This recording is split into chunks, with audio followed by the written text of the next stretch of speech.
Hi, I'm Dani. I've lived up in the Dandenong Ranges for over 25 years now. I was already passionate about community before I came up here. There were already a lot of active women that were in their 30s that had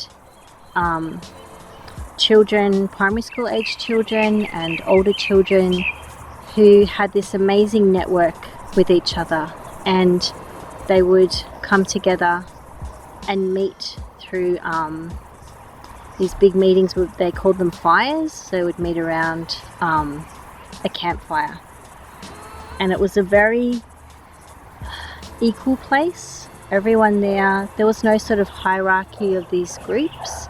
It was very supportive. They were interested in looking after their environment. They were interested in all issues to do with family and raising children into a positive world, supporting each other with childcare, and they were quite active with other community groups such as the bartering system that was here, the let system. So this was the early 90s, and this was a time before the internet, but we did have computers, just saying. There was computers back then. And I remember when I first met these women, one of the very first things that they encouraged me to do to sign up for was to join the local bartering system, which was called Let's. And you'd put up your what you could offer, and that was then printed on a list, which we were posted, I think, about once a year or every 6 months, because I think it was updated quite regularly. And you paid a subscription fee in dollars because the postage obviously cost money, and so there was still like a bit of money involved, but it was very minimal. It was maybe like $10 or something like that.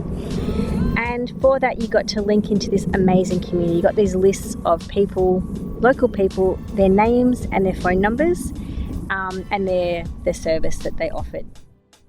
And that meant that you could, if you needed anything simple or small and you didn't really have the cash for it, you could just call these people up and they would come around and work and do what you wanted them to do. It was amazing. And then you would pay them auras out of your account, but didn't matter if you didn't have any auras to begin with. So even if you had no auras, the auras were paid to them, and then they could then have someone work for them and they would be paid auras. Everyone got paid for their services and could use that to purchase other people coming and going.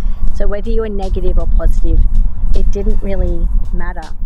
Despite everything that I know, that all across the world there are people who are involved with their communities that are working against or working to protect all that's right and that's, good and decent about people and looking after the planet.